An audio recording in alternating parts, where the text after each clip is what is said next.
you saw on that long shot with us, British Elachi, who is the county speaker of the Nairobi County. And we are eagerly waiting for other ladies to join us this morning. Of course, this is from the Embrace movement. And to tell us more about what is happening with that particular movement and what also is happening as far as the political scene is concerned. If we have politicians, of course, we cannot uncouple politics from them. So we'll discuss a lot of issues as far as that is concerned as well. But corruption everywhere is what now this country is becoming known for, the Grat Republic. We want to also start looking at the dailies fresh off the press today. This is what is headlining the front page of the Daily Nation. And I tell you, it's becoming numbingly boring right now every day when we have to talk about corruption. But we have to do it until this lands, or this ball of corruption is actually lanced, right? Corruption. Water CS admits contractor has no capacity to complete projects.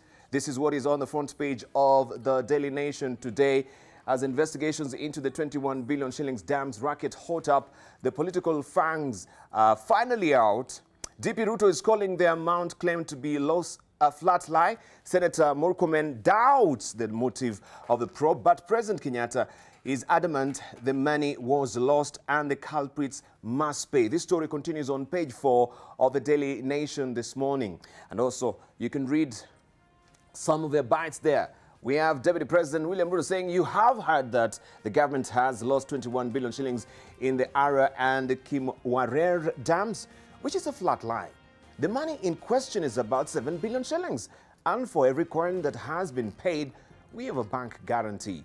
And Senator Kipchumba Murkomen says, quote unquote, no one should take advantage of this noble endeavor to argue for termination of a project. All projects in the Republic have been delayed for the same reasons. But eventually, they commenced after the local leaders worked with the government. This is the story that you have a full scope of it on page 4 of the Daily Nation. All the pain of marrying fellow women. The story here you need to follow also on page 10. Should a woman marry another woman? And if so, does the wife have any claim to the family property? The drama and shock around these questions is playing out in a small village in Machakos, where a woman has lived with another woman for decades as a result of a controversial matrimonial arrangement among the Kamba. Josephine Ndulu, who's seen here, it says, was the wife in that arrangement, but now her husband, who is named Angela Nyamai, does not want her anymore. Of course, Josephine could just walk out too, but she has nowhere to go, and she says she has wasted all her youth on Angela. Right, this is happening in Kenya, and the story is on page 10 of the Daily Nation today. Flow hopes for a good hair day in Tokyo. This is on athletics, page 3 of the Daily Nation today. The Standard is up next, and this is your splash today. Big cases to start, no one to be spared. Warning, after concealing runaway corruption could force Kenyans after conceding, I should say, runaway corruption could force Kenyans to revolt. The president warns he is not joking and vows prosecution of big fish will start soon, and that no one will be spared because of office or rank. This story continues on page 8 of the Standard this morning. Also, Ruto, no money was lost in dam projects, he says. Right, at odds there.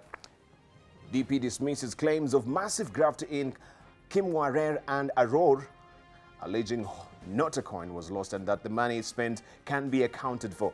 Also, no travel for state staff without e-passport. This is a grace period. No more travel abroad till September for those who did not apply for a new document as complaints rise of stability of online application system. This story is tucked away on page 10 of the Standard this morning. Let's see what the Star has for us. Panic in Ruto camp over dams projects. Panic in Ruto camp over dams project, or a dam probe, I should say, not project. Panic in Ruto camp over dams probe is what is on the front page of the Star this morning. Kenyatta says key suspects to be arrested in days. Also, Deputy President's allies once again say that their man is being targeted. In which hands? This story is on page 2, 4 and 5 of the Star this morning. Also, 4.8 billion shilling scandal rocks office of the president. This is a story here, a story by Felix Olik. It continues on page 4 and 5.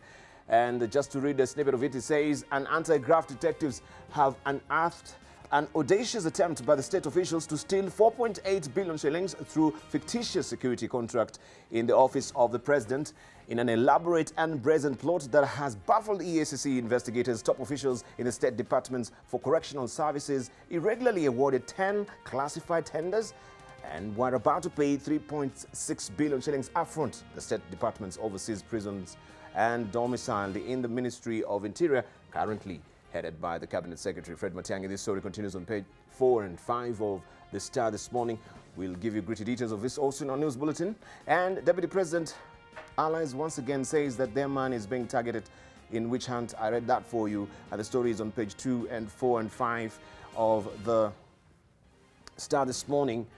I wanted just to also comment on this particular standalone picture where the caption reads, President Uhuru Kenyatta greets Justice Rosaline Nabue outside the Supreme Court yesterday. Nice to see you exchanging pleasantries there. Let's see what we have on the front page of the People Daily. Before we go to the Business Daily, I'll try and lift that quickly for you, if I may.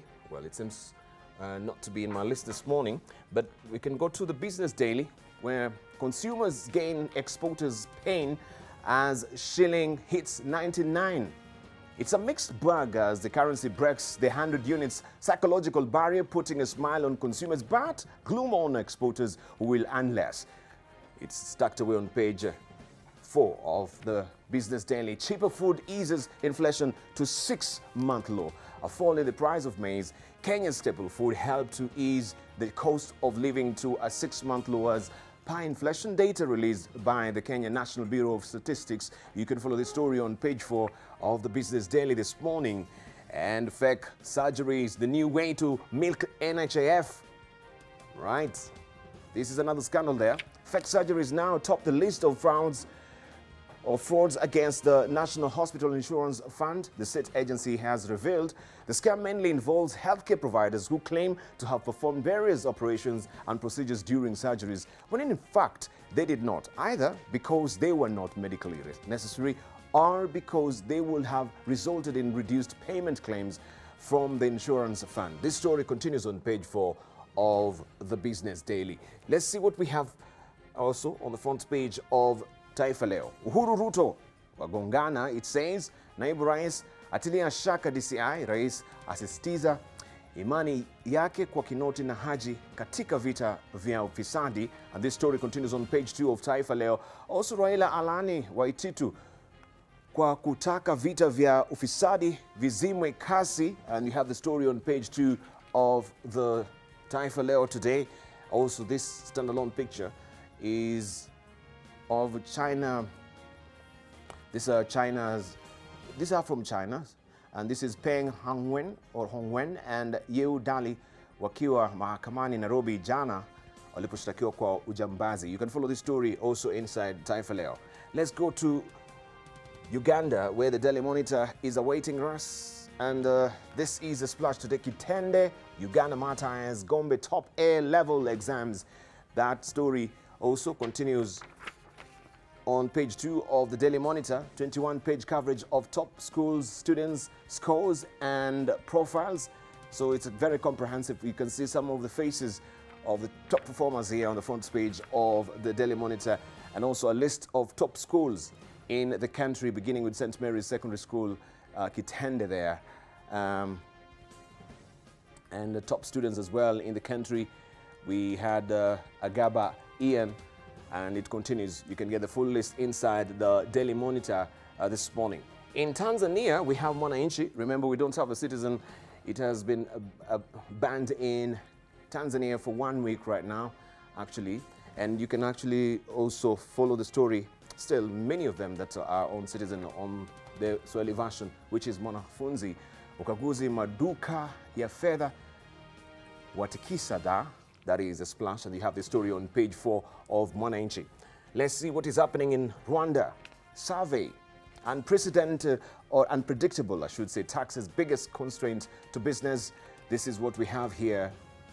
And it says that a new report commissioned by the Private Sector Federation has cited high taxes, particularly stemming from multiple taxation, as the major constraints to doing business in Rwanda. This story continues on page 3 of the New Times in Rwanda.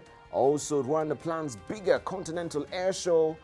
And you can see officials experiencing the interior of the latest model of Gulfstream business jet, which was showcased at the just concluded Africa Aviation Summit and exhibition in Kigali. Rwanda is keen to upgrade the event to a continental air show, according to officials. And this story also, you can follow it on page 2 of the New Times. New project to deliver piped water to 1.5 million rural residents is also another story that you can follow on page 8 of the New Times. If you're waking up in Rwanda, Wall Street Journal also, we have that for you.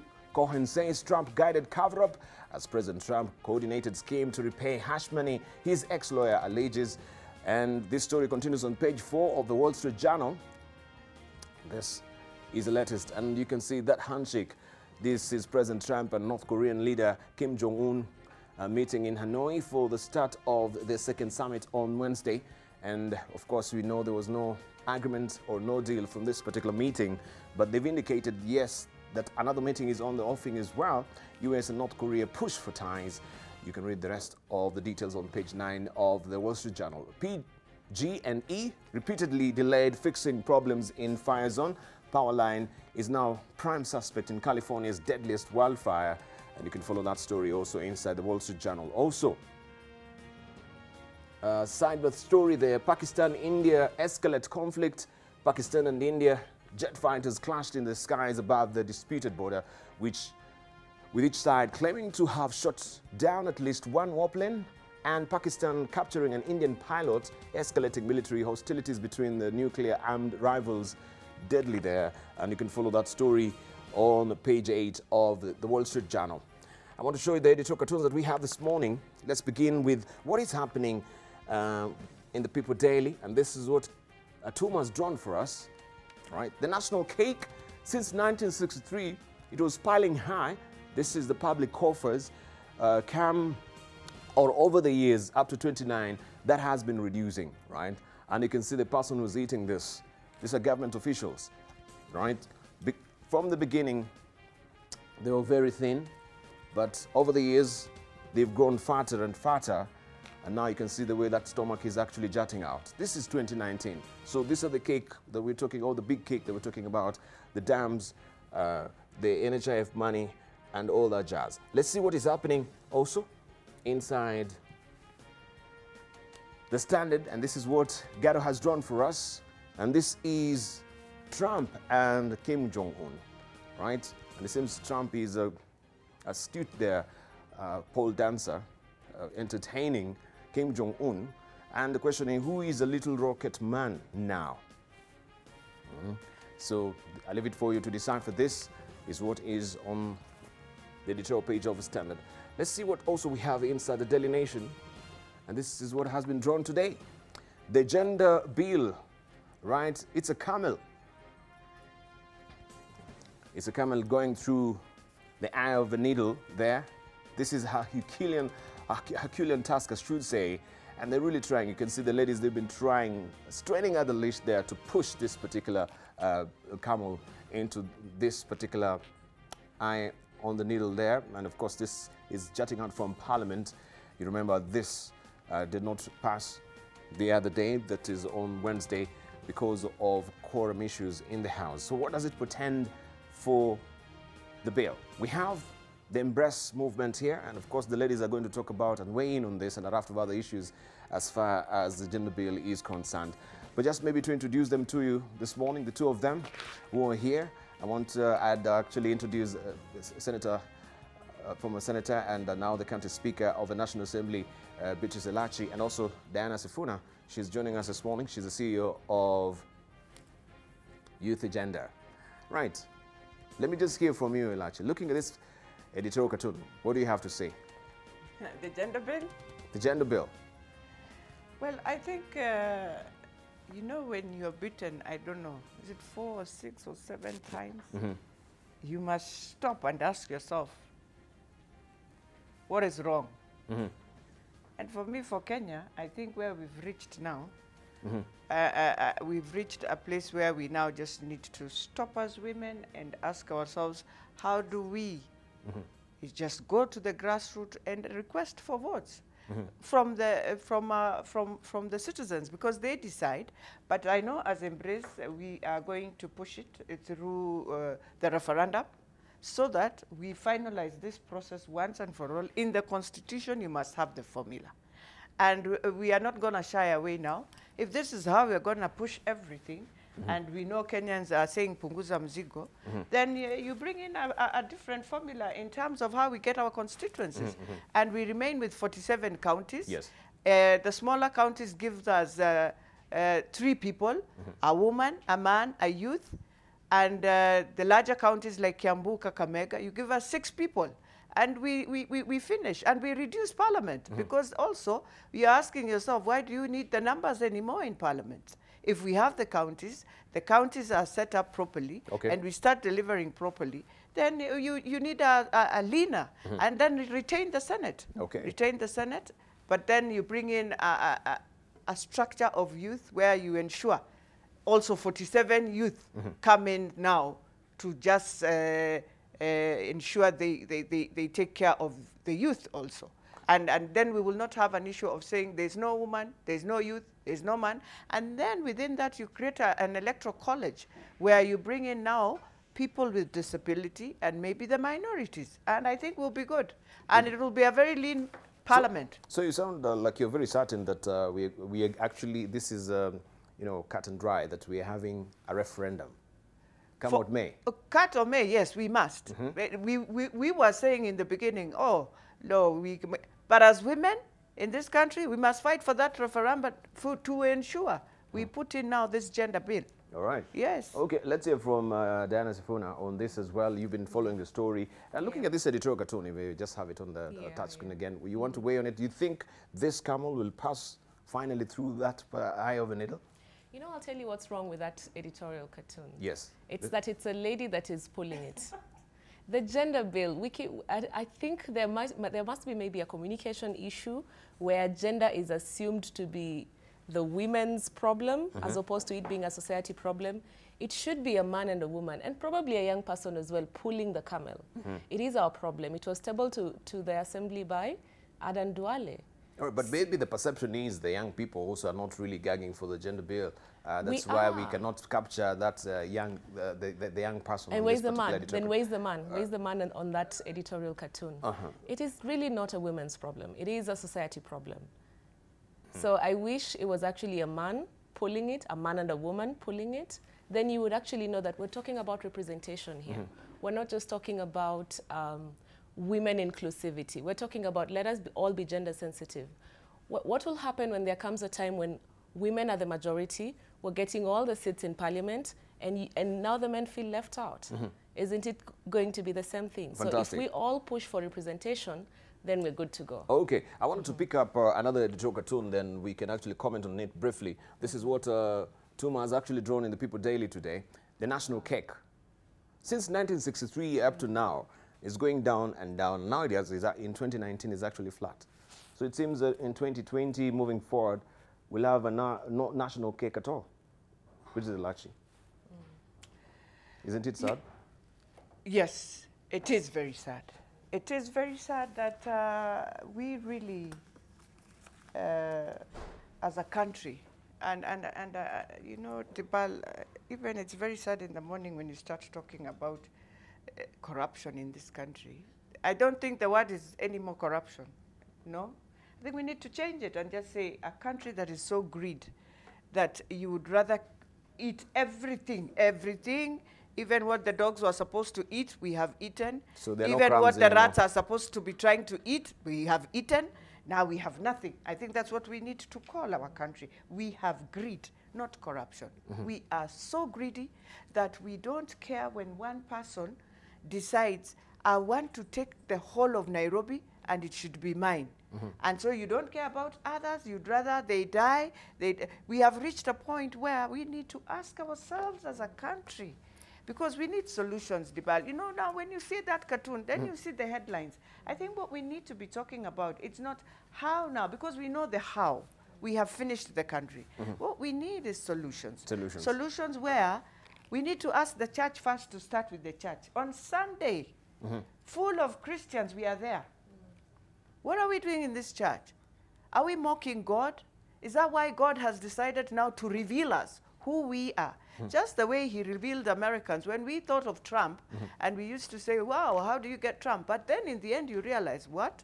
Then Trump is the real side of America that you need to understand. Now it's the real side of Kenya, where God has decided, I'm going to reveal this country how we are. We are greedy.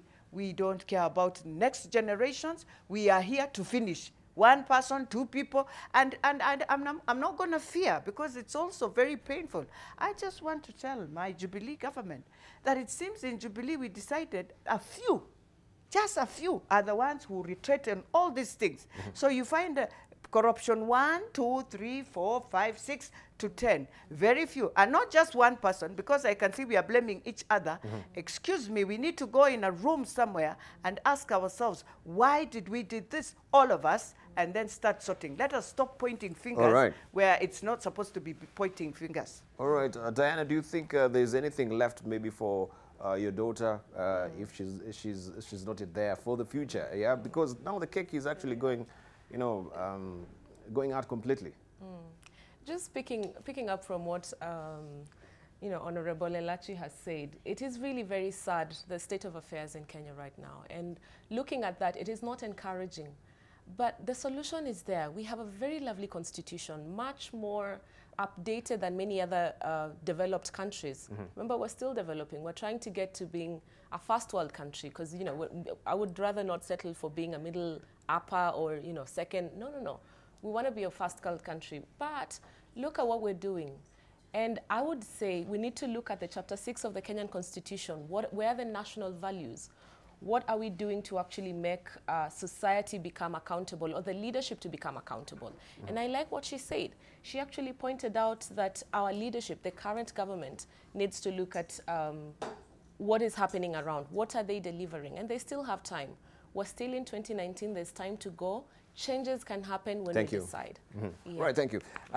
There is another editorial cartoon that I want us also to comment on briefly.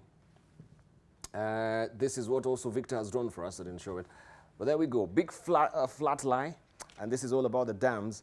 And we can see this is the Deputy President. Of course, this is how he's personified by Victor, always in a whippy mode. And we have also the splashes from the dailies there. Remember, they always say that gazeti ni ya kufunga nyama. So he's the butcher there. And he said before that I don't own Western Hotel. Of course, he circled back on that again and said, yes, my land, of course, my hotel is on, you know, a land that was illegally acquired. And we will build 9 stadiums. Of course, these were promissory notes that were given before. And big flat lie. Billions lost in dam projects. Betty Zilachi, looking at that editorial cartoon, what do you have to say? This... That really, okay, yeah, I remember all those, and that is one thing that made me, first of all, disappear a bit from Dubai. But it was becoming a very hot debate at that time. But I think what we did wrong, you know, that's why I'm saying today I don't want to look and say solutions. We did wrong in one thing, in not advising properly that you are indeed getting into projects that are more on concession loans. And therefore, you do one loan because you're supposed to pay this contractors differently. And there's a money you're supposed to pay upfront. So why should you pay upfront dam 1, dam 2, dam 3, and all that? Do dam 1, pay the money, yes, but let it start. 80% when it's about to end, go for your next project. Now, we did wrong as Jubilee. We went for, I don't know, 100 of those dams, or I don't know how many even there are, and stadiums, and all these things, but we forgot. Each of these concession programs, you're giving in money, your own money. All right, thank you. Money that is just sitting with a contractor, and he decides now to do other things. Okay. What I don't understand is where are the local agencies? Because I know the law is very clear that you must have a local agency of the country when you're coming into such projects, big projects. Where are our local agencies to tell us what happened when you got the money, when your contractor who you stood in for in the country got the money? Where are they? What is happening with Kenyan money? All right. Diana, you want to remain apolitical, or you want to also get into a bit of politics? Absolutely. I am apolitical. I am apolitical. I work with you know, both political divides, whether it's the ruling government or the opposition. But when it comes to accountability of public funds, I think even just being a citizen, then it's my duty to weigh in on what's happening. And I think it calls up for social accountability, and this is where we do training for young people, and women included, to tell them to have their eyes up. So when you look at all those, you know, billions lost where and whatnot, then who is holding the leadership to account again? It has to be the public. So social accountability is what we do when we tell young people to actually come out and say, what was promised? When was it promised? Do you have proof of the promise made? What is being done currently? Is it in line with the Constitution? So we come in, we step in as civil society and ask these critical questions, and we push for the public participation of our members. All right, thank you. All right, Miriam Washira, the Deputy Director of FIDA. Also, you want to remain apolitical? Yes, I'm very apolitical, but when it comes to public funds, we are all politicians because that is our money. That is our money. So there's no way you can say that you cannot be involved in it. So we are saying we need accountability. And this is where we come as public. How do we participate when it comes to the distribution and use of our funds? Does the community around there even know that there were dams to be built? Do they know how to hold the government accountable for that? So we are saying public funds, we need accountability.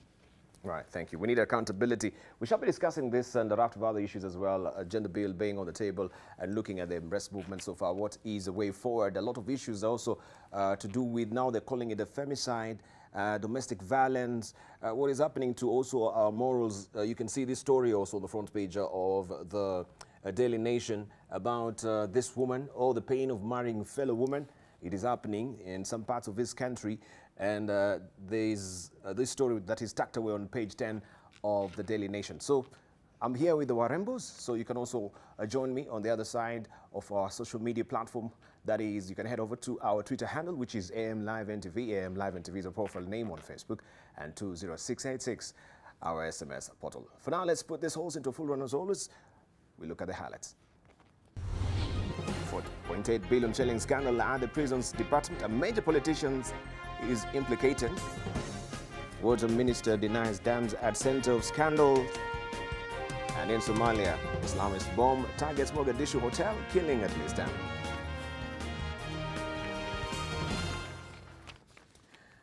The Ethics and Anti-Corruption Commission is investigating an Anglo-leasing style security tender scandal involving senior state officials and politicians. The 4.8 billion shillings tender, in which procurement procedures were floated and done without regard for the law, was for the supply of sophisticated security equipment in the State Department for the Correctional Services in the Ministry of Interior and Coordination of National Government.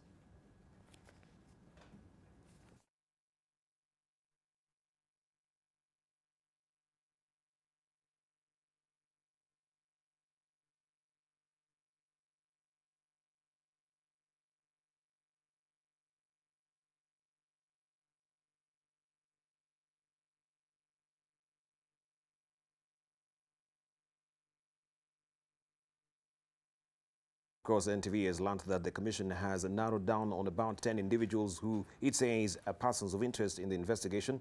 They are former principal secretaries in the department, Alfred Cheruiyot, who signed the contract in May 2018 on behalf of the department, amongst others.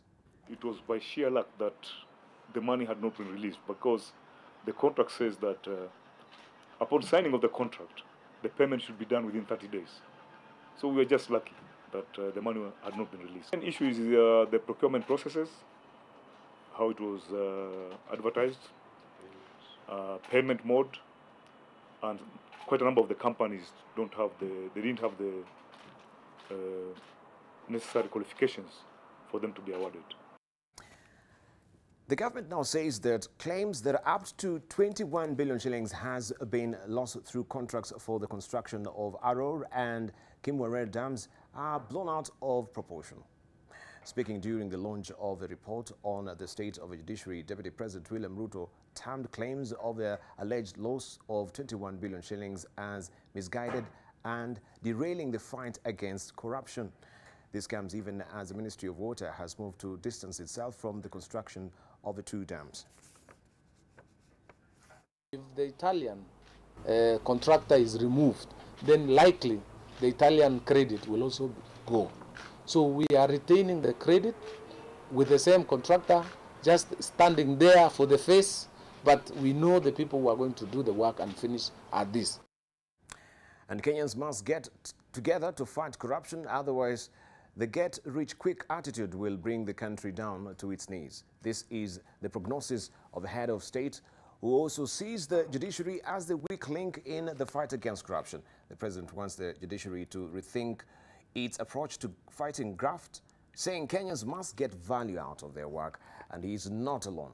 ODM leader Raila Odinga says he is firmly behind the president. The tough talk has yielded little this far. Get rich quick. Hiyo haiwezi kutufikisha pahali ambapo taifa tunataka kuipeleka. Ile tutatoa na kodi ya haki, ile tutaokota kutoka wananchi wetu through their hard work. Na hiyo kodi haiwezi kuwa ni kodi ya kuingia mfuko ya mtu. Lazima iwe ni kodi ambayo itaenda kwa maendeleo. Watu wanapora mali. Na ukiwauliza anasema kuna wapi ushahidi? Yule mtu ambaye ameiba mali yako anakusaidia kutafuta pale mali imeenda. The judiciary is not immune to its illicit lures and its intimidation. There are known culprits who exploit the court process and its judgments to escape from the consequences of their economic crimes against the people of this republic. When you hear us criticize the judiciary, it's because we support the judiciary. That's how you support what you believe in. If they sometimes do something that you don't agree with, you raise your concerns. And Chief Justice David Maraga has challenged Senior Counsel Ahmed Abdullahi Nasser to file a petition with the Judicial Service Commission regarding claims that some Supreme Court judges were compromised in the Wajir gubernatorial election petition. This after lawyer Abdul Nasir Abdullahi, through a Twitter message, claimed that some judges received cash a day before the top court delivered its judgment of the election petition. Supreme Court Judge Mohammed Ibrahim has written to lawyer Ahmed Nasir Abdullahi demanding an apology for publishing defamatory words within 7 days, failure to which he will move to court. In the last few weeks, Senior Counsel Mr. Ahmed Nasir Abdullahi publicly claimed that some judges of the Supreme Court were bribed to decide the Wajir gubernatorial petition in the way they did. I challenge him to file a petition and assure him that the Judicial Service Commission will take stern and appropriate action against those judges if given the evidence of alleged corruption. Director of Criminal Investigations, George Kinoti, says police officers who are killing innocent Kenyans in the name of justice will be sacked and prosecuted. He was speaking in Kayole at a community dialogue on extrajudicial killings that was organized by the Police Reforms Working Group, Justice Center Working Group, and the Office of the Director of Public Prosecutions. We are not refusing and we are really confessing. Truly, the isolated cases where our police officers went overboard. Most of them have been arrested. Most of them are serving jail sentences today. It's a reality. If I'm lying, maybe you can tell me if not.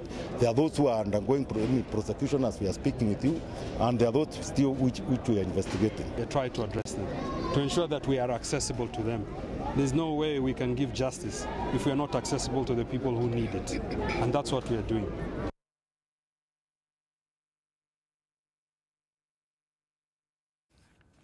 Let's see what is happening on the international scene, where Sudanese President Omar al-Bashir and the newly appointed Prime Minister Mohamed Tahir Ayala decided to form a new government after consultation. Ayala was appointed Prime Minister by Bashir on Saturday to replace Motaz Musa, according to a statement by the Sudanese presidency. Bashir and Ayala meeting also discussed the establishment of a dialogue mechanism that with different political parties. He also said that he has suggested the president to talk with the governors of states and provinces to ensure that the emergency materials like food, fuel and drugs can reach the public. Bashir on Friday declared a year-long state of emergency all over Sudan and dissolved central and state governments after more than 2 months of popular protest in the country. The protest, triggered by price hikes and cash shortages, have spread across Sudan since December 19th last year.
Now, an Eldoret court has ordered that a 37-year-old man arrested for the brutal murder of his wife be detained for 7 days. His case comes at a time where domestic violence cases seem to be on the rise. We take a keen look on this morning, and of course we shall be discussing this with our panelists and a raft of other issues, with the gender bill also on the table and corruption in the country. Let's just have that story. One could call it a case of love gone sour.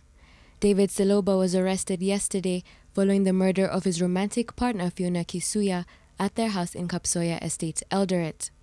David, who is to remain in custody as police complete their investigations, is accused of brutally murdering and mutilating the body of his partner Fiona.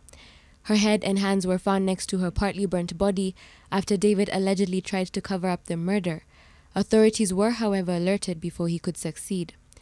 Last week, Beryl Adiambo Oma was allegedly strangled to death in her house after several hours of being beaten by her partner Laiko Osuri. She also suffered several head injuries after being hit with a metallic object, according to the post-mortem examination. Is there a rise in domestic violence cases, or have they always been there but never highlighted until today? The increase in domestic violence cases that are resulting to fatalities is actually a case for concern. According to the United Nations Women Global Database on Violence Against Women, 39% of women aged 15 to 49 have experienced physical or sexual violence by an intimate partner. But what constitutes domestic violence? Under our law, the Penal Code, the law describes what is assault, what is battery, which then is aggravated to domestic violence. Because domestic violence means that the violence is the assault or the battery, the beatings are being done by a close family member, somebody you are in a domestic arrangement with. According to the 2015 Protection Against Domestic Violence Act, domestic violence is defined as violence or threat of violence against a person by someone they're in a domestic relationship with. If a person believes they are a victim of domestic violence, one can go to court and get a protection order that keeps the abuser away. An underlying and somewhat sinister attitude towards domestic violence may be to blame for the rise in abuse cases. You notice that you will go home and then your parents, because of social stigma associated with broken marriages in our cultures, will want you to go back and try to make it work. And in the trying to make it work, then it moves from assault to battery to actual bodily harm to grievous harm and to death. So I think what we're seeing today is an increase in awareness that it is wrong, that society is no longer acknowledging it. So what would you do if you heard also a domestic dispute? I don't think I can come in between a couple fighting maybe in the street or my neighbors, because I don't know why they're fighting. I'm not the kind of person who supports violence, no matter what kind of thing that happens. So one thing that I can be able to look at is I'll try to involve other neighbors, and then we go as a team. Kuna wale wanahusika hasa wenye mizozo waliosomea mizozo kama hiyo, yani family life, wengine social workers. Tunaweza kuchukua hatua ya kujulisha hawa, kuchukua hatua ya kwanza mara moja kuokoa hiyo situation. Incidences of domestic violence are on the rise, and it seems that the time to be your brother's or sister's keeper on the matter is now. If you can't intervene personally, the police are just a phone call away. Anita Nkonge, NTV.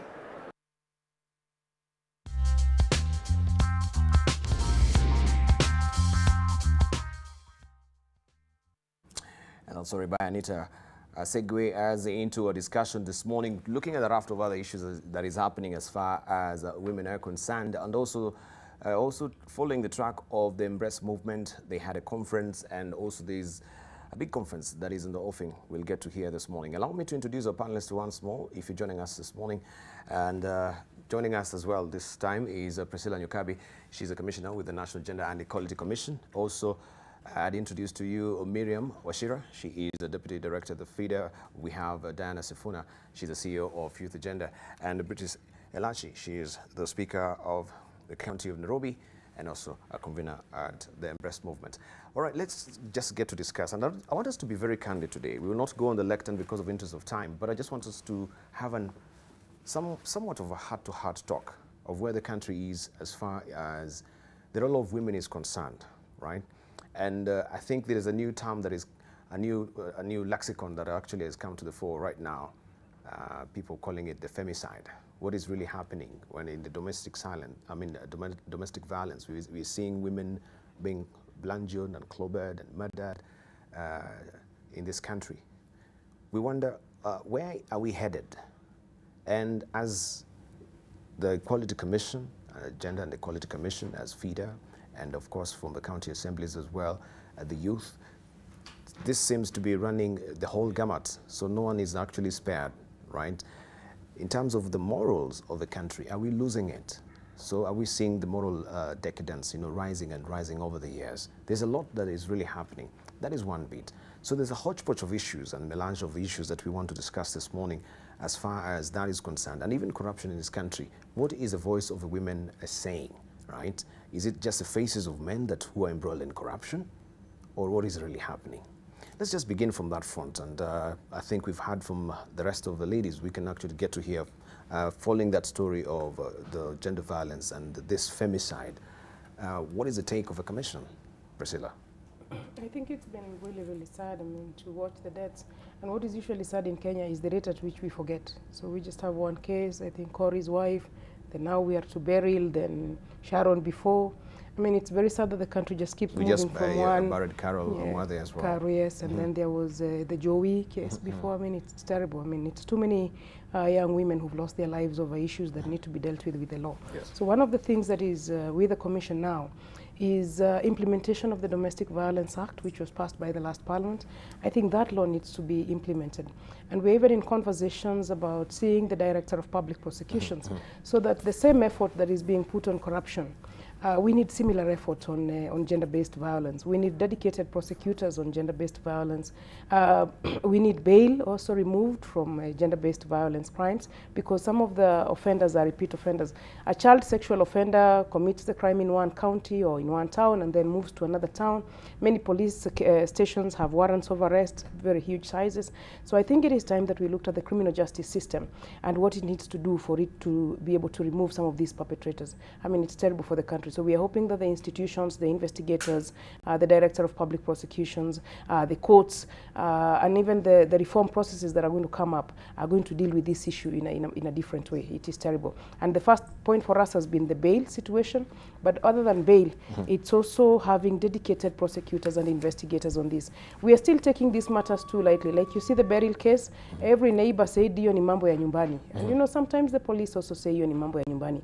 I think as far as murder is concerned, it is no longer mambo ya jumandi. That is not a husband. Somebody who beats his wife is a criminal. That is not a husband.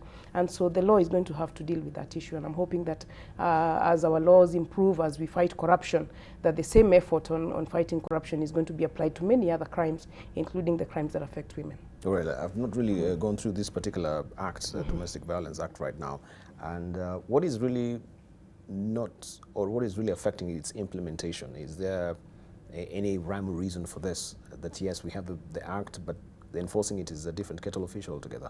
I think it's a problem that we have as a country. We are quite good at passing laws, but very weak at implementing those laws. So, you can imagine how much worse for laws that affect women. Then they get to be at the last, at the lowest of the ladder. So I suspect this particular law has gone to the lowest of the ladder in terms of implementation. The Sexual Offences Act is better implemented, and many courts and many, parties are using the Sexual Offences Act, but it also has regulations that need to be done. And so part of it is resources that we never quite, law is a funded mandate, so you pass the law and you don't apply the resources that are going to be used for implementation. But I'm hoping with all these cases now, our time has come for us to not only pass the law, but also worry about implementation of that law. So I particularly think that this one has been affected, even publicity around it. Not as many people know that there is a Protection Against Domestic Violence Act. I think that implementation should be done. But one of the bad things with Kenya is this cultural problem. And it is so sad, Dibal, that we are modern in everything else except matters gender. Everything else we are modern. Our hairstyles are modern, our phones are modern, our cars are modern, our houses are modern, our televisions are modern, they are smart screens. But on matters of gender, we are now, you know, the worst traditionists as far as that is concerned. And so our Kenyan men also and the Kenyan society, we can't be cultural only on one aspect of life. If we are cultural, we should be here with skins. We are not here with skins, but when it comes to matters of culture, now we are very cultural. Now, the Kikuyu traditional culture, the Maasai, the Luya traditional culture now must apply. That one is also affecting implementation of law, because you find that in many parts of the country, people still think domestic violence can pass. There are people who still think, what do you call this, wife chastisement, that disciplining your wife is an acceptable thing, that if your wife has misbehaved, you can discipline her. Those cultures are affecting the implementation of law. And I'm hoping as we modernize in everything, we can have direct flights to New York with people who are still slapping and beating their wives. There is something wrong with that picture. We should modernize fully and then make sure that domestic relations are properly done. But that is why we really fought for this law, because we needed to make a point that there can be violence outside the home and there can be violence within the home. So this law needs to be applied and to be implemented. But when we see headlines that, like what we have on the Daily Nation today about Josephine and Angela, I think, who they've been married, women who are married, this is a new phenomenon to us. Maybe it's happening in the villages, but now when it comes to Bay and is splashed on the front pages of the dailies and the dynamics around it, then I think it gives a different twist to it, right? Should we also maybe amend the Domestic Violence Act that did not really capture such a scenario where we'll have two women living in a house and now you have a claim to property and stuff like this? This is a new thing that is happening, Miriam. Elachi, then we come to you, Miriam, briefly. Well, first of all, now when you go to just what you have said, that you amend the law and do that, with the different cultures that have come in and the issue of gay and lesbian, it will be very difficult. People will just turn it around and bring a different, that's the challenge when it comes to law now, in terms of dealing with such an issue where it was a culture issue, and in their time, that because one is not delivering, is able to bring in another woman to deliver. So you'll really have to structure that amendment in a way that Kenyans won't just tell you that now you've allowed, you know? So for me, first of all, I know the issue we have as a country is our values. I mean, let's accept that there's somewhere we just lost it in the millennium, where just values went. And we went around, we've taken, yes, most of the values from the Western country, and some of our good values that we had as an African continent, I think has eroded. And that's why we are now in this, because look at our parents at their time. As much as there was domestic violence, it was not like this. And by the way, in that family, you'll not just beat a woman and the family will sit. They will come for you. They will even beat you. But today, you find even a family will allow, you know, a family will allow that, oh no, so-and-so is having an issue with the wife. Yeah, let them sort their problem. Sorting becomes beating, then you are killed, and you are sorted and you go to the grave. And we move on. First of all, the challenge is we have not been able to document, to pen down and say, we have seen so-and-so go down, this and this go down. I think I want to salute Makueni, the county. They now have a recovery center for domestic violence where at least you can go and talk about it and find somebody. But as a country, even NHIF doesn't take care of you in terms of gender-based violence. When you're beaten, battered, you walk into a hospital, you'll have to find your way in treatment. So let's start first as a nation. Now that we have the law, ensure that any woman who is battered or a man walks into a hospital, NHIF can take care first of his treatment or her treatment, both in terms of medical treatment, but you need to go also through a very series of counseling, and you need that. But then the last thing we have to ask ourselves is, what do we do in terms of, as a country, that we have very good progressive laws, and as Priscilla, Commissioner, says, that it's only in Kenya. You sit in East Africa, you want to sort out Congo, you want to sort out Somalia, I don't know. So you're sorting out all these people, but in your own country, you must start questioning yourself that why is it one side of a human being who is in Kenya called a woman, it has to always come out and fight. Fight beyond.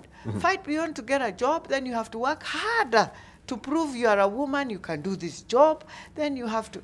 Why is it a woman in Kenya? And yet you're saying you're progressive, you're the hub of Africa in terms of technology, you're the hub of Africa in terms of human resource, you are the best in Africa. Thank you. And women are participating in the same. Right, why are the women? And of course we want to tease out some of these things that the Embrace movement is doing. So we'll look at the Embrace movement agenda, which is, you know, in a broader perspective, encapsulating all these things that we're talking about, domestic violence, or women and leadership, women and devolution, or in the fight about corruption. Also, we'll get to hear from you on the other side of a break. We want to take a short break right now, but when we get back, we take a keen look on what is happening with Embrace Women Movement agenda. Right, they are focusing on Agenda 1, which is women inclusion and national cohesion. Also, Agenda 2, women and devolution. They have Agenda 3, women and the Big Four agenda, women and the fights against corruption. This is Agenda 4 and Agenda 5.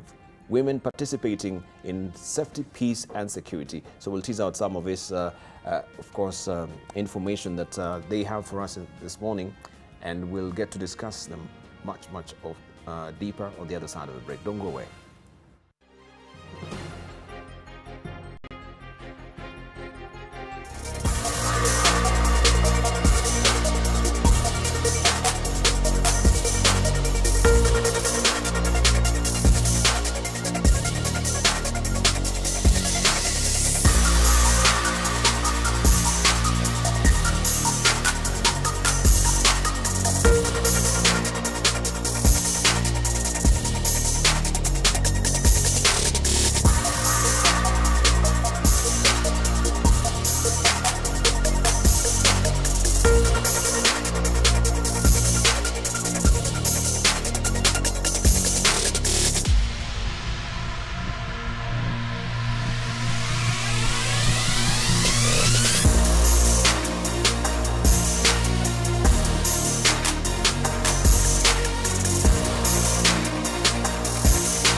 Welcome back. You're watching the Leadership Forum here, and we continue with the conversation apace about women, the Embrace Women movement, and their agendas. We shall actually look blow by blow at the 5 agendas that they have, of course, put up, that this movement will try and make sure all the women in the country are involved heavily to make sure that all these agendas are streamlined. That is women inclusion and national cohesion. We have women and devolution, women and the Big 4 agenda, women and the fight against corruption, women participating safety, peace and security. First of all, let's just begin from the agenda 1, women inclusion and national cohesion. Why do we have this particular agenda, and what is really informing this particular agenda, right? Let's begin with you, Elachi. We continue with Miriam and also Sifuna. Well, this particular agenda 1 gets, when you look into the Constitution, it's the executive chapter that we are looking at. And we are saying we have we see our male colleagues sitting down talking about expanding the top, and we decided, fine, we don't want to fight the agenda, but we want to ensure there's inclusion in that agenda. And we are saying, if indeed you're going to expand the top, if you're talking about a president, a vice president, a prime minister, we are saying 2 women must be in this top. We look at it and ask ourselves that, look, today, I mean, why we are having also all these challenges is that one gender is missing into all these top things. And when I talk of the top, it's not just at the presidency. We are saying, look at the county governments. It's like, it is normal, like the Council of Governors for now, even when we have 3 women, they decided we just need a man who is the chair and a deputy who is a man. And I know in that discussion, they asked the 3 women, if you are a governor, you fought it. You are a governor. Here, there's nothing like gender. So we are saying we no longer want to use the word gender, because gender is not woman. We want to say, in that inclusion, put a woman and a man, and we ensure that if the man is the governor, the deputy is a woman. If the woman is a governor, and for the woman, it's straightforward. That today, when you look at Governor Waiguru, who is the deputy, is a man. The Laboso the same, in Kitui the same. So how come when it comes to this other opposite gender, then we are having issues? So let us put it in the Constitution. It's able to elaborate itself in that Constitution.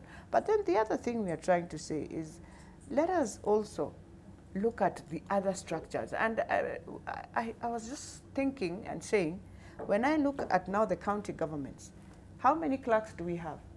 We need to now start analyzing how many women clerks do we have? You'll find there are not more than 3 or 4. How many speakers do we have in the county governments? We are only 5 women. 2 are about to be thrown out, so you'll remain with a whole lot of that.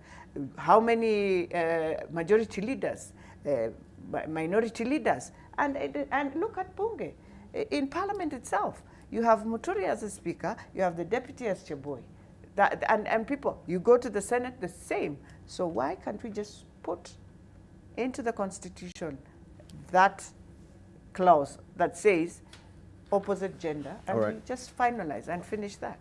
I think that's the most important. That's why we are talking. If you're saying inclusion, and don't forget, Dibal, these are the DBI 9 points. It's only that we've clustered them together to find ourselves with 5 thematic areas. Thank you. Yes. So we have that you want the expanded presidency, president, deputy president, prime minister, and the 2 deputy president ministers. Opposite gender rule to be applied in the expanded presidency with 2 seats, ring fence for women. Amend Chapter 9 of the Constitution of Kenya. Yes. Review election and powers of a president as in the Bomas draft. Also, inclusive cabinet, 50-50 gender rule to balance technocrats from outside parliament and members of parliament, similar to Ghana. 50-50 gender rule to be applied in the appointment of cabinets. This is what you were saying. But now this particular gender and the gender bill which we are discussing, it's facing challenges. Miriam, I don't know what is your input. Looking at this, yes, good salutary effort that you're trying to put forth, but there are also kinks along the way that needs to be ironed out. How I look at it, currently we're working very hard to bring up the girl. When you look at our school enrollment, the girls are now at par with boys, almost. When you look at our university, yes, when it comes to the boardroom, we don't see much women. When it comes now to governance, it's even worse. So we are saying, could we translate this so that when I tell my girl, work hard in school, she knows for sure she will get somewhere. It is just not up to a certain level. That is what we are looking at here with the Embrace movement. Also for equal participation of women. We are half of the population. How can a country move forward economically, financially, if half of the population is not participating? I think we have what it takes. We have the monies. We can see all what is happening with the corruption. We cannot even bring in the fund that we do not have money to fund this. And as women, we want to pitch in. As we go ahead and say we want an amendment, if it's ever going to happen, we want to see women participation. We do not want to hear punguza mzigo, and the idea is remove the women participation so that we are no longer having a big wage bill. We are saying that if we are going to expand our governance, can we have assurance that women, we are going to participate in it? Because we are also taxpayers. All right, Diana, let's hear from the youth perspective with this. What will be your input? Well, when it comes to national cohesion being one of the agendas or the first agenda for the Embrace movement, the youth also have the same opinion as what my colleague has said. We advocate for actualization of the intentions made in the Constitution, whatever the President has done through the Big Four agenda, and now the Building Bridges initiative. Now, all these strategic plans are communicating with each other. They all have the same agenda. They are all consistent with their principles and the values. And just now to, again, mention the Constitution, because that's where this the whole thing started. In the Constitution, we have devolution. Devolution means that power is taken down to the grassroots. That means, and to legitimize that power that has been transferred down to the grassroots, we have what we call legitimization of that power. That is why we go to the ballot box, that is why we vote. As civil society, we come in to educate, to train the political leaders, to also train the public on what exactly it means to have a devolved government, to have national cohesion when, you know, as a measure of dispute resolution, because in any society, dispute is inevitable. So the youth have to be included. When we are consulted in terms of legitimizing that power, through the ballot box, where the majority of the voters alongside with the women, we have legitimized that power that you get now as a parliamentarian or as a legislator. Then you represent us when you go to parliament. And that is why we look up to our leaders. That is why we join the women leaders to see, now that you are in those positions, are you doing the things that you promised you would do? Are we upholding the Constitution? Are all the articles in the Constitution, have they been actualized? And that is why, again, now, just to bring back again to the two-third gender bill, actualization of the Constitution, Article 27, actually captures the inclusivity of both genders. They say, you know, men and women are equal. And then they go further and say that no one gender would have more than 2/3 representation. So that is what it is. So as young people, we're just looking for our leadership to uphold what is in the Constitution. Have they read the Constitution? Do they understand it? Do they talk to the people, you know, in the public? Do they talk to the young people? Do they talk to the women? Are we only consulted when it is time to vote, when we need to legitimize your power? So we come in strongly to just say, let us actualize our Constitution. Let us have the rules being implemented. Let us not just be a very good country when we're looking for strategic partnerships, whether it is in Africa or out of Africa, and we show them our Constitution, this is our plan, this is our master plan as a country. But when it comes to actually implementing what our laws say, we play a different card. It's very unfortunate for us as young people to see that. Okay. So we have the legislature where we're saying 50-50 mixed members, proportional representation, zero list of male, list similar to, this is the Republic of South Africa. Also direct election of Senate retaining 16 seats for women and 4 for special interest. Delegation vote to be with elected senator, but in consultation with county delegation. Nominated senators to be given power to vote in matters of national interest. And presidential candidate with second greatest number of votes in the general election or runoff, and running mate to become member of the Senate and National Assembly, respectively. Amend Chapter 7 and the Chapter 8 in the Constitution of Kenya 2010.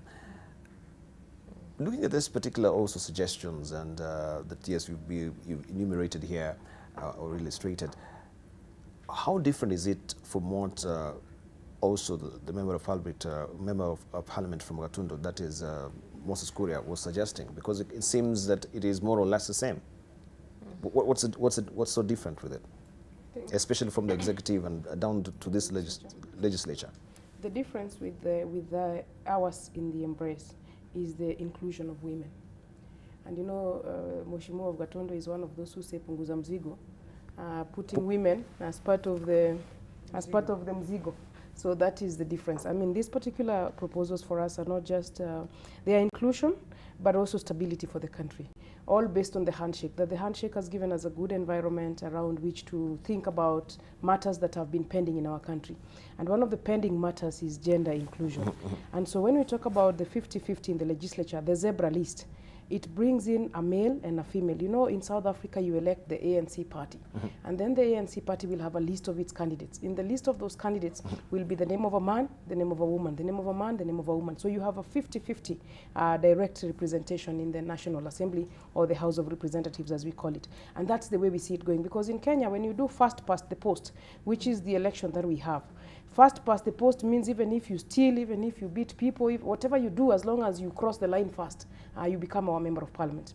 That first past the post has so many difficulties for women. The system is so difficult for women to manage. If you look, for example, at the 290 electoral seats, only 25 are women, actually 24 are women.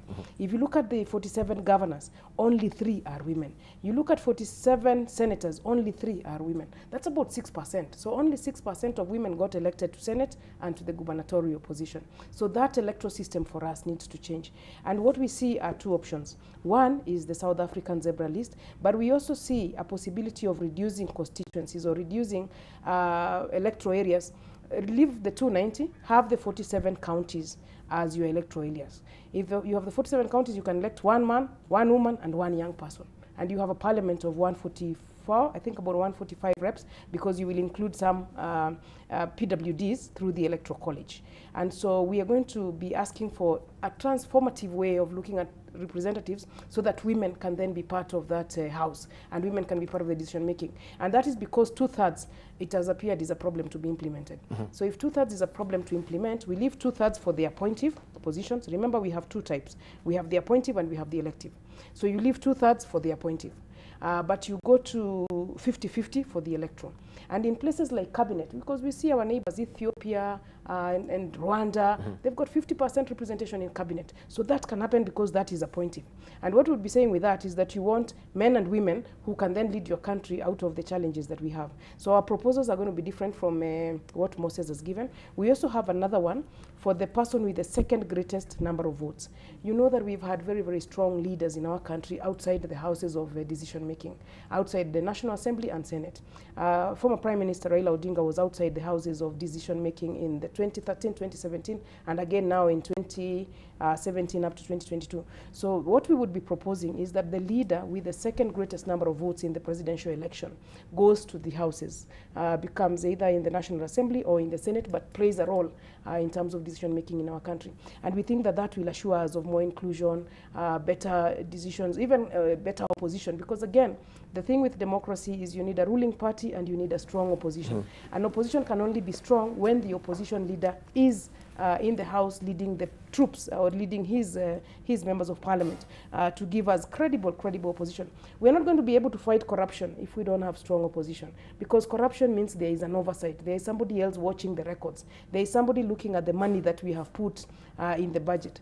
And just quickly before we leave the inclusion bit, is also the 50% of some members in cabinet who will come from parliament and some members who will come from outside of parliament. There is also some value in having ministers within the houses of parliament for constant consultations and decisions. But our proposals are going to largely look at how do we make sure that women are not left out of the new Kenya. How do we make sure, and not just women, we're also going to carry the youth, the persons with disability, the elderly, and the children, just everybody else who's marginalized. How do we all get into the center of decision making in our country? Yeah, but when you're talking about the new Kenya, looking at this particular agendas that we have here, I cannot see if it's all encompassing, all inclusive, because I think it's just taken up maybe a political bent. We're wondering, because we're talking about inclusivity, national cohesion of women. What happens also to the private sector? Because I know also you have stakeholders within the embrace as well. Why is it not really captured in the agenda as well? In the board inclusion and diversity, we have women who are not equally represented in the boards as well, with the youth as well, who are not equally represented in the boards as well. I cannot see that really captured in women inclusion and national cohesion as well. So where are they left within the space of the embrace women movement? I think when you look at that national cohesion, you'll still find that you're saying 20% of the appointments be reserved for the youth. And in government. Well, this is in government. What is the private sector? When we talk of government, in government we have also boards, the parastatals, and that's where most of the time we are on board with KEPSA, and I know most of the issues of the private sector are within the Agenda 4, where we are dealing with it. But at the same time, we are saying, when you look at those boards, we would want also part of the private sector to sit on the board. Because when we are saying that we are coming together, why we have even this issue of corruption, it's because even in the private sector, there's huge corruption because they partner with government to work. And I think the Chamber of Commerce has to now, we also need maybe, and one of the things we need to add there is how do we now embrace the Chamber of Commerce to be part of this process, so that when we are talking about the private sector, KEPSA, Chamber of Commerce, who do business now with government, are part of us on board, and we are able now to mainstream them within the different positions that we are talking about. Yeah. Right, and maybe we can actually hear from Miriam, because when you see now this presentation and you don't see yourself as a private sector, the civil society, will you take special umbrage there? Yeah, so you sit down in the sofa, yeah? Let's just hear from Miriam, because it's here. I can't see anywhere where the civil society, where FIDA, where the youth agenda is actually included. Yet we're talking about human inclusion and national, and you excluded. I think one of the things we do not want to do is separate the civil society from the movement, because it's a civil society that actually, when you look at the women in leadership, most of them have come from there. So ours is to feed into the movement. As FIDA, for instance, we train women on leadership. We mentor women on leadership. So for us, this provides a platform where we can take the women that we are training on leadership. So we do not feel left out. Actually, it would be a good platform for us to action some of the things as civil society we've been looking to do. Right. Diana. To weigh on that, and thank you, Dibal, again for that question. I think it's critical that you mentioned it. Maybe the movement then would just have to list and to share with the public who the stakeholders are. But they have already consulted that. By the very fact that we sit here with them to discuss about the Embrace movement means that it is multi-sector engagement. So it's not just the political angle in it. Again, it could be a messaging issue that you're specifically looking for in that agenda number 1. But in terms of inclusivity, yes, we have. When we had the pre-convention meeting, we had the faith-based organization represented, we had a bishop lady present, academia was represented, there was a professor from the University of Nairobi, there was another one from, can't remember which other university was present, but academia, women were represented. Now, our private society, again, they're going to be a part of this. We have now the Big 4 agenda, where I'm sure when you look at the key pointers, you will discover that the women political angle will not do it on their own. They will actually engage all the sectors. So faith-based organizations are there. We have the Muslim women represented as well. So this is, and that's why we are here. We only get into partnerships that, again, are all inclusive. When I sit here, I represent the youths. These are both young men and young women. So in this specific case is that young women or women in general are not properly represented in the leadership. And so then I'm here to advocate for the young women inclusion. I'm saying as you look at women, ensure that the young women are included. When we deal with another issue somewhere else, it might be, you know, drugs or whatever, then I will still be sitting there in that forum to discuss about young men and interventions that are needed. So while, just to get back to, again, the Embrace movement and their agenda point items, it is very inclusive, and we, you know, we feel confident on that. All right, so you're on the same page? Yes. Okay, let's just move to the next agenda, which is women and devolution. And they're saying increase county revenue allocation from 15% to 45% of the total national revenue, with greater focus on healthcare, food security and housing.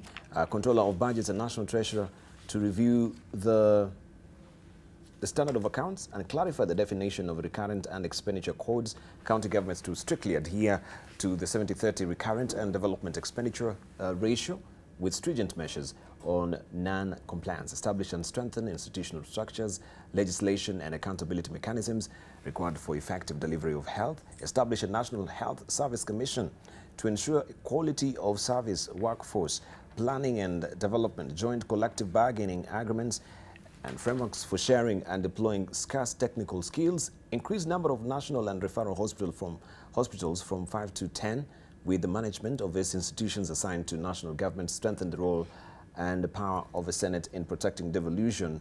And it continues to establish, it goes on and on and on. I cannot read all of this, but good salutary movement from, or salutary suggestions, efforts, I should say, from this particular agenda too. We want to know, looking at devolution currently as it is, I think you've made good progress in terms of representation and women who have been elected as governors and some senators as well. But the issue of revenue, this has been a big debate as well. Many people who are feeling, oh, because we have a large expanse of land and we have few population, why are we getting so much money? Or there may be a county which has not a very expansive geographical, boundary, is getting also much money with so many population or so much population. I just want to hear from Priscilla on this as well. The revenue allocation has been a debate, and I don't know how this now will streamline that, 15 to 45%. This has been also suggested elsewhere.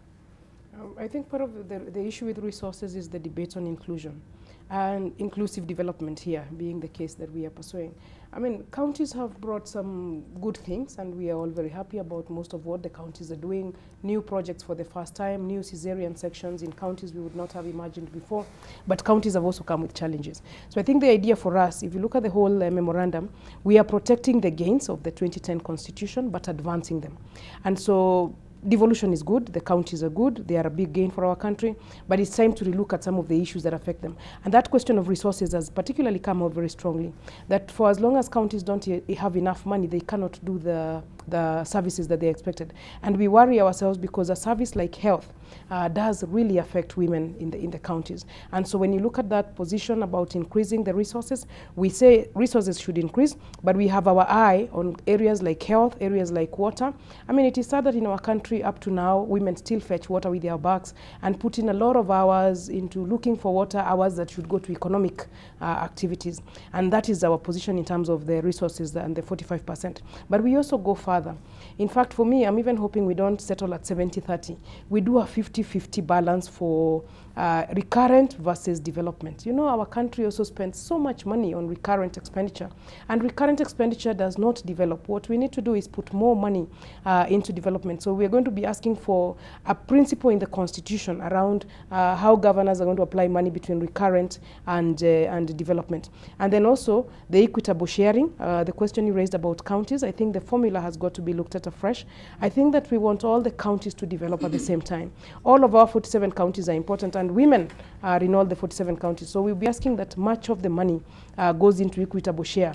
It's been terrible to see counties get 9, 10, very, very huge allocations and not be able to use those allocations for money. So you will see that our proposals on devolution and resources are also coupled with proposals on corruption, because it goes together. You get the money, but you spend the money on the things that we want. But let me just end on health. In terms of the hospitals again, we burdened the counties with some of very, very big hospitals that ought to have been left to the national government.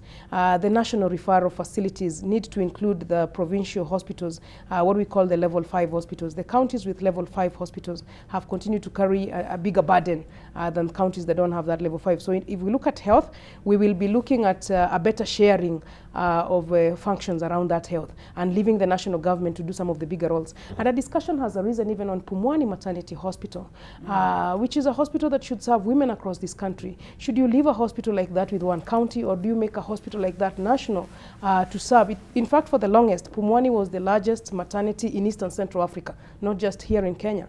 And so hospitals like those need to be considered to go back to national government for management and for the hospital to serve the whole country. So do we need another commission? That you were also suggesting that we need a national and referral hospital, no, a National Health Service Commission.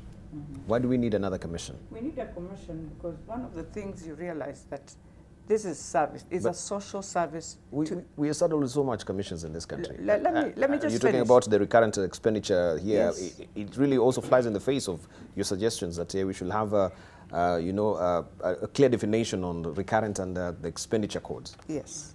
The commission comes in because of the nurses and the doctors. Look at all the strikes. If we had a commission like the Teacher Service Commission, it is so easy to sit down and relook at the challenges you're facing, and the commission will be able now to guide, to minimize the strikes we've had. That is why. But we've seen also with this commission, nothing is no, at least the teachers have toned down. The commission really tries to manage when they're about to get into conflict. When you look at the Police Service Commission, they have a commission. It is a service. Health is a service to the people. This commission will also help even Mwananchi. Remember, we have some places where also the patients would wish to bring in their challenges, what they feel they've not gone, maybe you've not treated them properly. They've gone, yes, I know the next question you'll say we have a board that deals with that. That deals with the doctors. We are saying let's have a service commission where also the patient, just the way we have the Teacher Service Commission and we have parents and teachers trying to. We need this because of late, I think we've had a lot of challenges as Kenyans where I am diagnosed wrongly, I'm given treatment wrongly.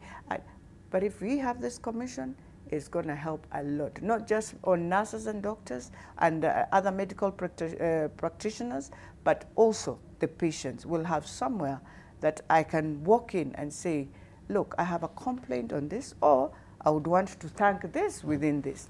And that's why we are proposing that. But just going back a bit, within devolution, we are also saying, let us have regional blocks. Regional blocks for development, economic development, and also putting counties together, the way they have done, which is okay. But now let us put it in a framework so that those counties are able to look at their resources and say, we have a tranche road that is cross-cutting within us all. So can we mobilize resources together, be able to build, like all these things of corruption of dams and all that. If the counties had regional blocks where you agree first, indeed we need this, Thank you. And it's going to cross-cut and support us in what we are doing, the better. Yeah. All right, so this establish and strengthen institutional structures, legislation and accountability mechanism required for effective delivery of health.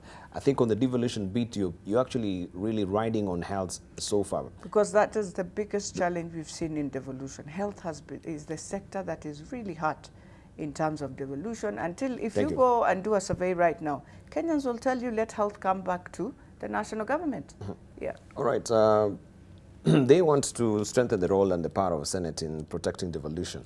As it is, you from, you being a political, you think the Senate should actually be strengthened? You think it's weaker? They've always been struggling, also going to courts to seek an adversarial opinion on their roles within the Constitution. I'm surprised that still this is an agenda here when it comes to women and devolution. Miriam? I think what we are struggling with is how we control or how we manage devolution.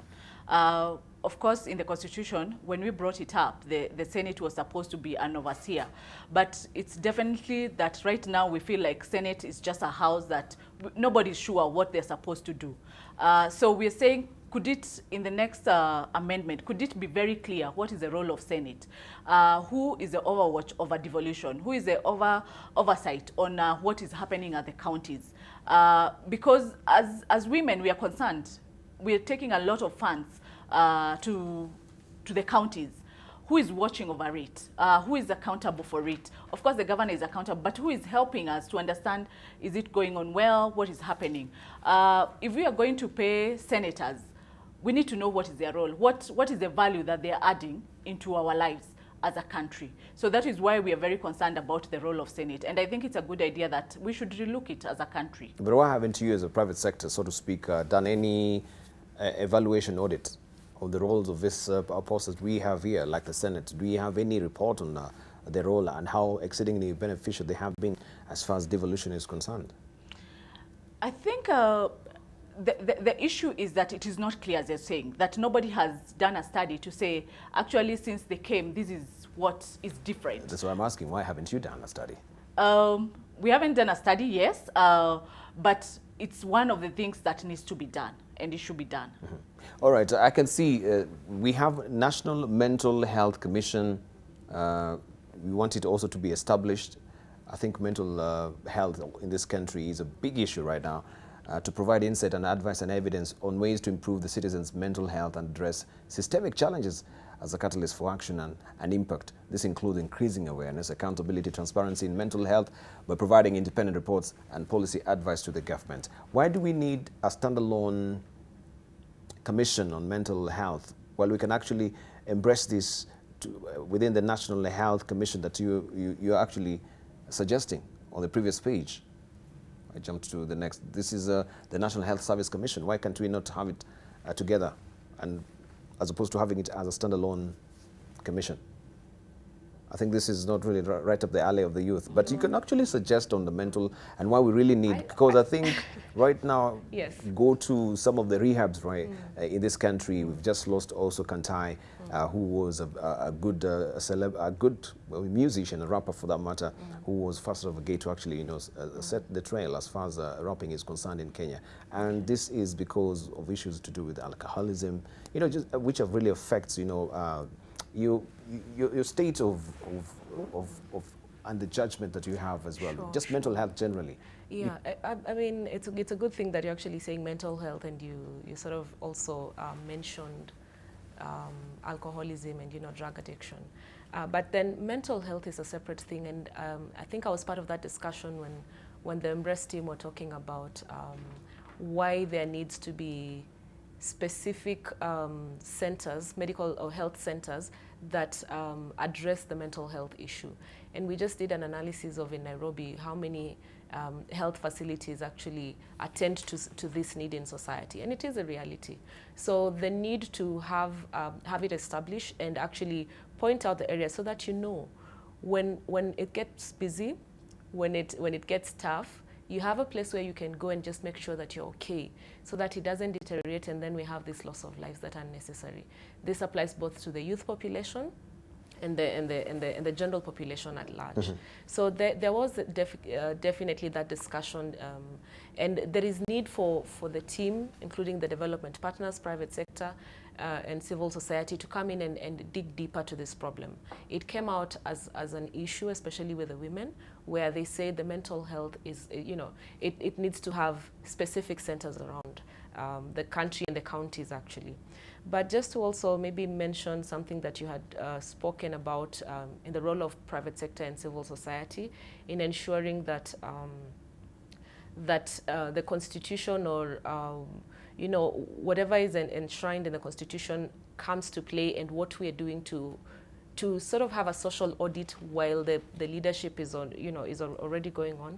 I would say that when Kenya got into this new constitution, when we promulgated it and brought it to life, we are taking on a very ambitious journey. Kenya is taking on a very ambitious journey, and the journey just began. This is the second term of leadership when the new constitution is in play.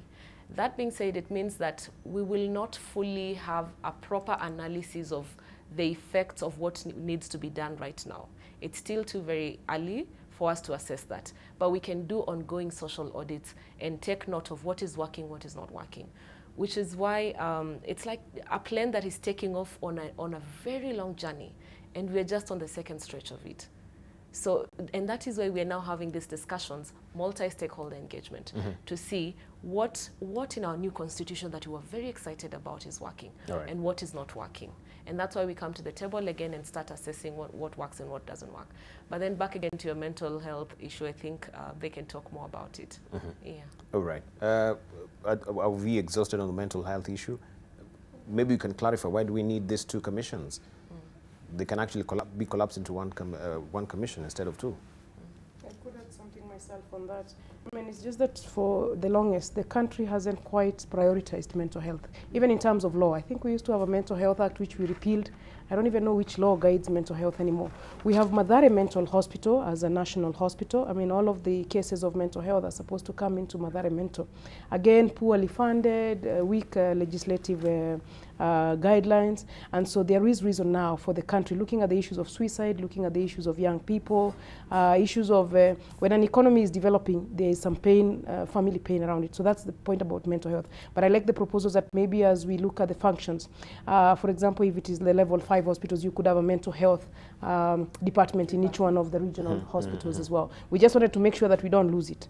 We give it the pride of place. But the National Health Service Commission, we're just looking today at the papers on the Judicial Service Commission and the work that the Judicial Service Commission has done.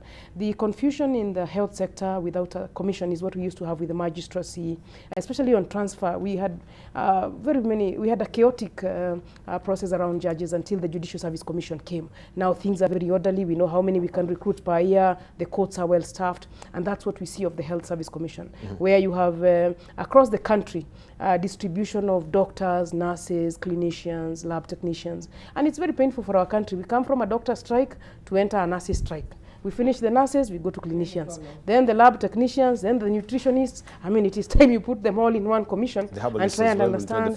I know, I mean, it's like every week when we wake up, there's a new group in the medical profession that is on strike. So put them all in one commission and sort out the terms of service and in an orderly way, Okay, because of interest of time, I think we should also go to Agenda 3.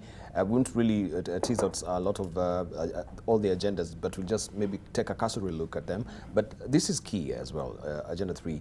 If we may just pick it up, provide basic package for women's reproductive and sexual health, including for cancers, and this is gender-based violence as well. Comply with the Abuja Declaration on Health Financing of 15% of the budget and for health to ensure the attainment of universal health care. Elevate Pumwani Hospital into National Maternity Hospital. I think, Elachi, you alluded to this. Also elevate Mathare Hospital into National Mental Hospital to offer free medical care under the NHI for victims of sexual and gender-based violence. You can briefly comment on the Agenda 3 on the universal health care, because I wonder what really informs also this particular agenda is on the UHC, because as it is right now, we've never seen any document from the Big Four agenda as far as you know, how they're going to streamline all these different facets of the agendas that they want, like the universal healthcare. There's no concrete strategy. So what really informed this? And do you by any way think when you have the documents now out, this will be a strategic misalignment from what you have so far from this particular memorandum of understanding? I think these are proposals, and why they are proposals is to sort of now look of what does the government have in terms of their agenda. And I think these are some of the things the president has really talked about. He's talked about NHIF, he's talked about universal health care for everyone. Now, if you're talking about universal health care, then you need to look at the different components that bring in now that universal health care. And that is what we are trying to do, that we are trying to tell them, as you think of Agenda 4, for you to achieve universal health care, you must ensure if there are issues of women in terms, and not just women, because today I know gender-based violence is of both genders, and therefore you have to deal with the issue of NHIF, ensure whenever one comes in, he's able to get treatment, she's able to get treatment. We are saying that you're talking about universal health care, and we want to see.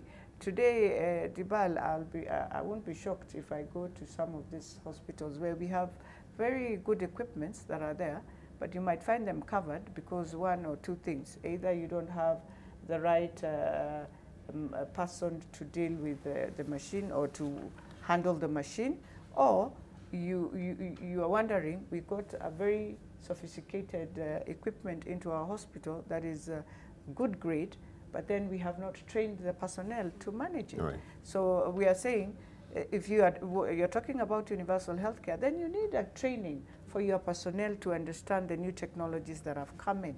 And lastly, as we said, all this must now get under one umbrella so that the government is able to say, if we are discussing, today we're not discussing with doctors, we sit down, we finish their union, then you come the nurses union.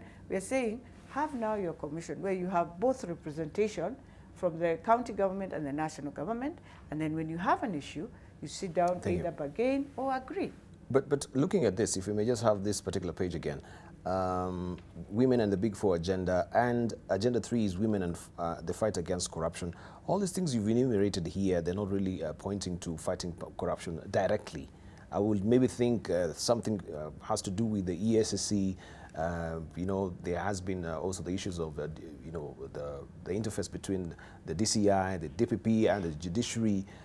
Do you think women and fighting corruption and what you've actually put as a universal healthcare and food security, which is under the Big Four agenda, you can look at that. Do they really align?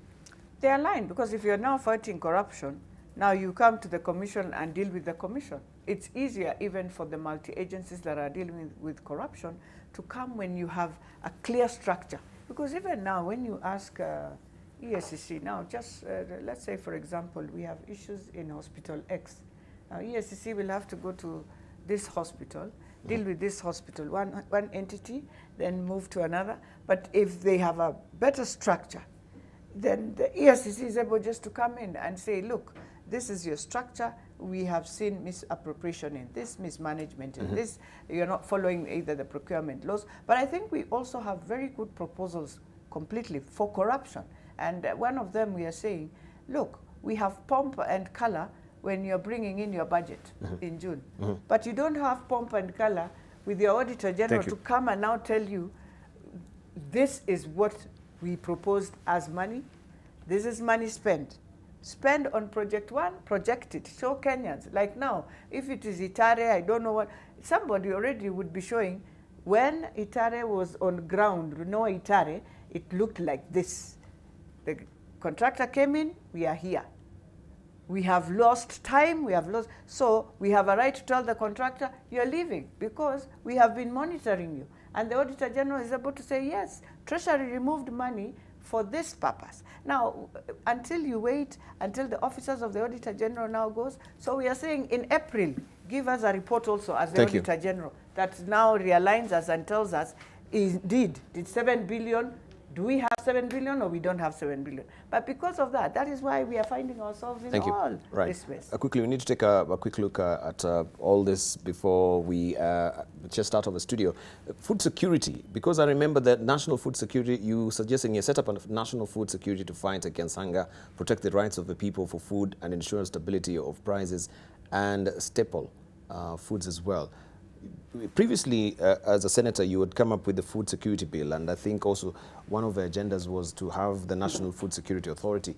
You think all these organizations that are working right now, they should be collapsed under this one authority? Yes. Or what is the idea behind this? Yes, collapse it into one, because food security is not just maize and cereal boards. Thank you. It is about many other issues. Yeah, let's leave it at that so that we can hear from Miriam and Diana as well.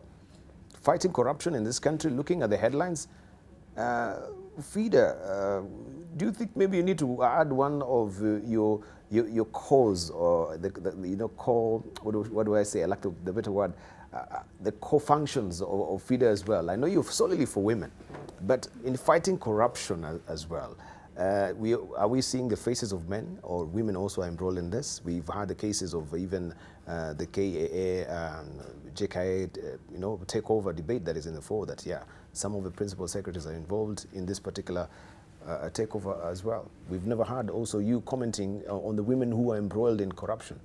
It's only on gender-based violence. Is that the core function of FIDA as well? No. FIDA is known for women, and when we talk about women are involved in the society, they're part of the society. So when there is corruption, FIDA comes in. We do not condone corruption as FIDA.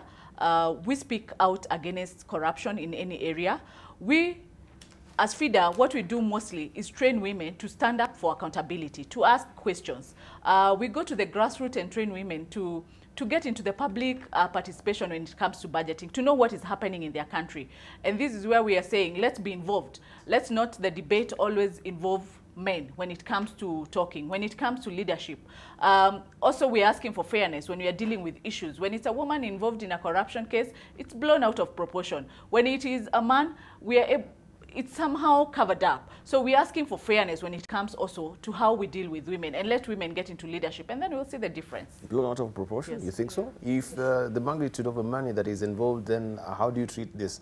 I mean, what really informs the fairness of treating these cases? I don't know. Maybe you can tell us, Diana. Actually, I was waiting for us to get to, you know, the fourth agenda, which talks about corruption. And then I would actually say that there was a survey that was recently done with, by the National Democratic Institute. And they asked the youth around Kenya. And one of the things that came up on top as a concern for the Kenyan youth is actually corruption. Corruption in the country, which is very surprising. People aged between 18 to 35 in Kenya, they're thinking about corruption. Why are they doing that? We've read the Constitution as young people. We're looking at chapter 12 of the Kenyan Constitution, which is on public finance management, and we are seeing the misappropriation of funds. Even though we have these very lovely policies, the PFM Act of 2012, included in our Constitution, our president is one of the champions out there speaking against corruption, you know, very publicly so. In press conferences, he's spoken against corruption. Now the women have come through the Embrace movement, Women Against Corruption. The youth together as well have come. There's actually a small arm of the youth convening called Youths for Building Bridges Initiative as well, which again, by extent, Youth Agenda is a part of that. Thank you. So one of the big concerns again is corruption. Corruption. And we're just talking about let's manage the finances properly, the public finances, and let us have a better generation. Let's not get into so much debt based on misappropriation of funds, you know, by the sitting government. Yeah, and I think this is where I wanted to get clarity from the presentation that we have here, because you can see Agenda 4 here is women. If Elachi may look at it, women and the fight against corruption. Yes. And then you have your Agenda 3, women and the fight against corruption. So that, for me, I think that is a bit misleading. So when we have this, is when not we get clarity. Maybe it's from the designer's era or something like that. But finally, we can actually talk about briefly as we're winding up, because actually we're actually out of time. Women participating in safety, peace, and security as your headline thoughts. Yokabi, beginning with you. With the security organs, you know, the 2/3 is yet to be met. So we would want the 2/3 law also respected at that level, that women are part of the security issues in our country. But more importantly, with radicalization, we want to look at the role of women who are closer to younger people. What is the role of women in our society in as far as protecting us from external threats is also concerned. And there are strategies around it, community policing. So we want funding and allocations for those roles. But women, there's also a UN convention or a UN resolution 1325, and we want Kenya to respect the action plan that we have on that. All right, thank you. Your closing remarks? In respecting that plan, the resolution 1325, I think Dr. Mama Ida Odinga will be heading to the 33rd 63 US, CSW, which is the Commission of Status of Women in New York, and she'll be co-chairing a session on that with Sri Lanka, and they'll talk about peace, especially divisive elections that we normally have. How do we deal with that, and what is it, a case study of Kenya where we had nullification and we had all this happening. Right, thank you. Yes. Miriam? For that, we are saying that women play a very big role when it comes to peace and security within our country. We want to be involved in this, in making those decisions right from the grassroots to the top. So we want women's voices to be heard when it comes to discussions of how do we maintain peace within our society. Right, and finally, Diana. Thank you so much. I think for me, as I sit here representing the Liver for Good campaign, which is a team of 40 CSOs, and as well as Youth Agenda, which is the organization I represent as well, is to say thank you to the women who have come together to have this Embrace movement and have an all-inclusive discussion group towards creating interventions or policies or proposals that advocate for women rights and women inclusion. On peace and security, again, I will come out and say it is not a women issue, it's a society issue. Right. So let us all, men, women in society, let's not assume that it is a role for women, but it is the role for every person in society, and including the youth, men and women. My director, let's just have some tweets before we close up. Samuel Orutua, justices is achievable in any society. If the society has a credible justice system, you don't expect people who have doubtable characters and some who are part of corrupt system to deliver justices to citizens on corruption, while many can be compromised. We have Governor the Dreamer saying people with mental health conditions deserve just as much support and compassion as people with physical health condition. Bing Chelly says war on corruption was lost when Jubilee used tyranny of numbers to endorse all corrupt deals. It's because of the handshake that details are emerging. Also, and Antoine is asking or saying, yeah, actually asking, what about men when men are beaten by their wives? What is it called then? And how is it in the Embrace movement? That's why we are saying both of them. Yeah, then we have Okoa Sparkle saying the girls don't need gender bill at the referendum. Two-third rule is a constitutional provision, should be effected by IEBC and political parties under Article 82. Girls, stop throwing tantrums at wrong people and institutions, he says. Also, we have Abdallah Mdambo. How can we fight corruption when cartels and corrupt people are the ones fighting corruption? And lastly, Bwana Director, David the King saying women should have formed this strong opposition but sit in this same parliament. We don't see them talk strongly against corruption as they do for inclusion. I hear they refer to Weguru while they should stand and call things as they are if they are the alternative. Thank you very much for your valued company, the reactions there. I don't know what also you're planning. International Women's Day is on the 8th of March next week, so I don't know what is up to your collective sleeves. We really are looking forward to see what we'll have planned for that particular day. But we want to thank you nonetheless for coming through this morning. We are hoping on 8th of March. Thank you. Thank you. There will be a pull-out. There are proposals. Thank you. You can critique and tell us this is wrong, this is right, and it's a process that in Thank the you. end we will send to the BBI team. Right, thank you. Thank you very much for your valued company as well. You've been watching the Leadership Forum here on AM Live.